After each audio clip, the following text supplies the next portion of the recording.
So you may ask yourself, well, should I be watching this series of courses?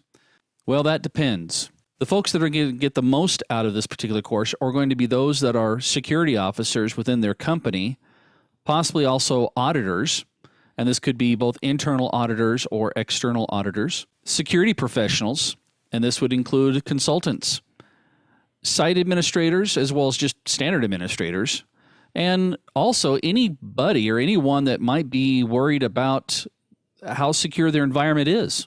I could actually make an argument for home users to be interested in this course. So how do you maintain your certification? You go off, let's say you go off and get your certification. There are actually some things that you have to do to maintain it. First of all, it's all about the points. EC Council came up with what they refer to as the EC Council Continuing Education Credits. Now, these credits are basically points that are given to you based off of activities to show that you're keeping up with the industry. Some of those activities can include attending different conferences. In fact, EC Council puts on 2 different conferences, or they sponsor them, one of them being Takedown, and the other one being the Hacker Halted Conference. You can also get credits for attending Black Hat or any other security-related conference. If you write any type of research papers concerning security, maybe some of your experiences, or maybe you've come up with a new way of looking at a particular vulnerability, can count as an ECE credit.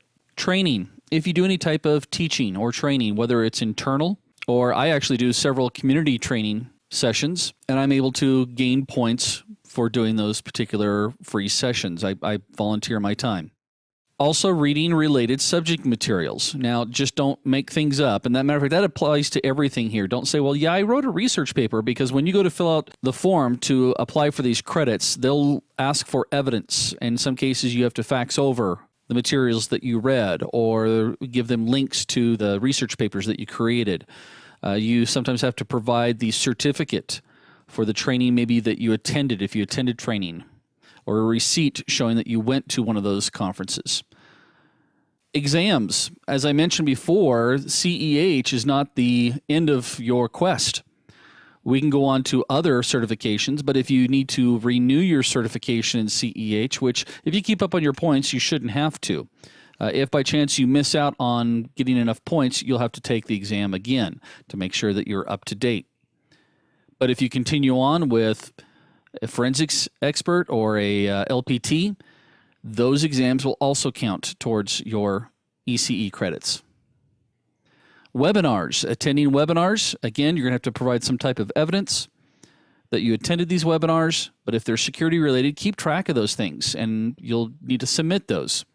So how do you submit them? Well, first of all, you have to, these points are cumulative every year or in a yearly fashion or yearly time frame, and it starts from January 1st till December 31st. And during that time frame, you should be tracking all of your activities that would meet these guidelines. And then you'll have until February 1st of the next year to record all your ECE credits. And I would recommend not waiting till January 25th to get going. You want to get these out as soon as possible, maybe even as you attend. And you'll have access to do this. I'll show you here in just a second where you go to apply for these points. But EC Council has to verify.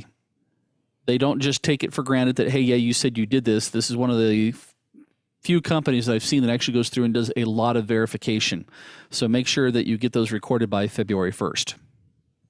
As far as how do you record your ECE credits? Well, it's very easy. Once you get your certification, you'll receive an invitation to the Aspen website, which is basically a website, it used to be called Delta, for certified ethical hackers or anybody that has a EC Council certification.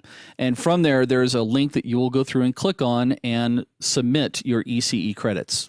Now, if you have any questions about some of your credits, you can always contact EC Council. They're very friendly about answering, does this particular situation apply? Or would it be one that would get me some credits? They'll be more than happy to help you out with that. At the time of this recording, there was the rumor going around that starting in 2015, they may actually start charging an annual fee as well. But you'll want to check with EC Council to see if that actually took place.